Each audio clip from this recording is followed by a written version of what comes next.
So now let's talk about a standard import where the files that are imported are brought into Avid's native MXF format or audio format. So I'm going to select a bin. You have to have a bin selected to be able to do an import. Choose File and Import. It's about that simple. You can choose a file that you want to bring in. I'll choose glowwilliamson.aiff. I'm going to choose that. Before I choose Open, however, I might want to take a look at my options. There are a number of tabs in your import settings. The first one deals with image. The next are OMF, AAF imports, and a shot log, and then audio. We're doing an audio, so we'll go into the audio tab. We can choose to convert whatever the sample rate, let's say this is coming off of a CD, for example. We could convert the sample rate from whatever it is, 44.1 in the case of a CD, to 48, which is my preferred project sample rate. So I'll leave that on.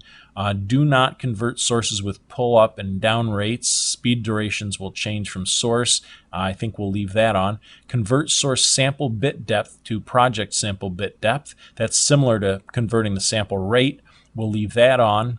And we have this very useful option called Apply Attenuation Gain Effect on Import. If you've ever imported some music from a CD into Final Cut Pro, you know that oftentimes that audio is cranked through the roof. And the first thing you have to do before you try playing it and blow out your speakers is to bring that gain down, which the word for that is attenuate, bring that gain down about 20 dB. Well, Avid lets you choose to import that file automatically attenuated by whatever you want, negative 20 dB, negative 14 dB, whatever you want to do, and choose Open.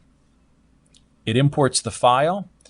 I'll slide in here a little bit into the piece and hit play, and you can see that my levels are just about perfect. They're not cranked way up to 0 dB up here.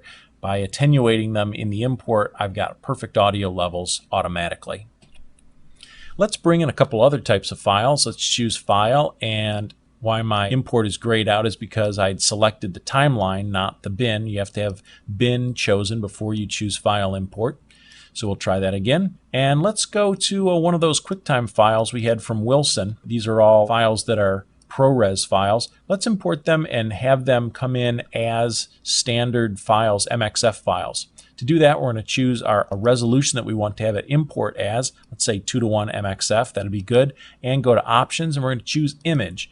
Image is the proper tab to be in for not only stills, but also for QuickTimes and other video files. We're going to choose image sized for current format. The other choices are, for example, if you've got an NTSC file and you want to import it into an HD file, you can either resize that image or crop it or scale it. We're going to choose image sized for current format.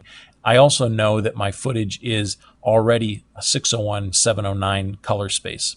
Over here in the field ordering and file, I'm going to choose ordered for current format, because I know that my footage is progressive and not one of these interlaced options.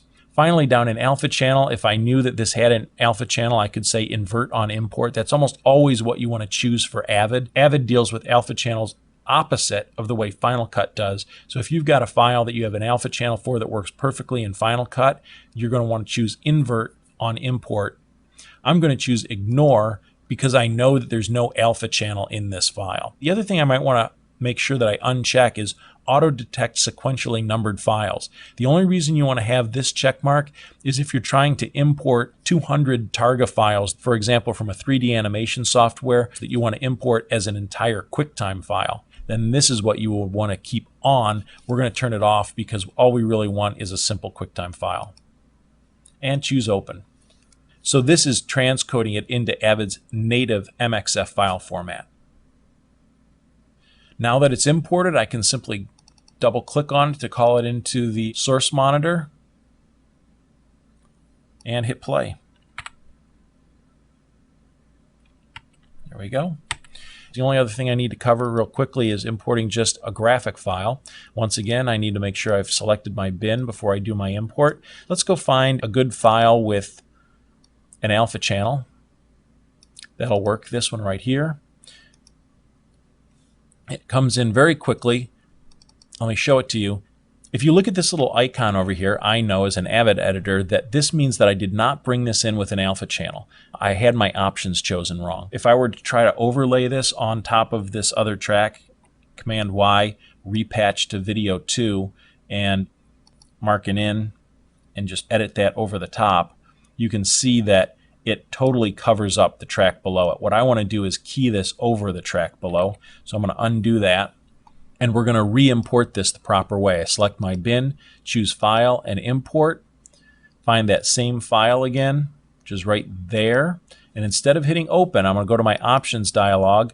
See, I have Alpha Channel Ignore here. What I want to do is invert on Import, and I know this is 601, and I know this is image sized for current display, and I also know that this is a progressive file, so I'm going to leave ordered for current format, and hit OK, and open.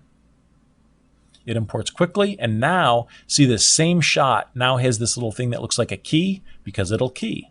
If I open this into the source monitor, notice that the two shots really don't look that much different. The black levels are a little bit different, but when I go to edit this into my sequence, if I mark it in here and say an out there, patch my track up to V2,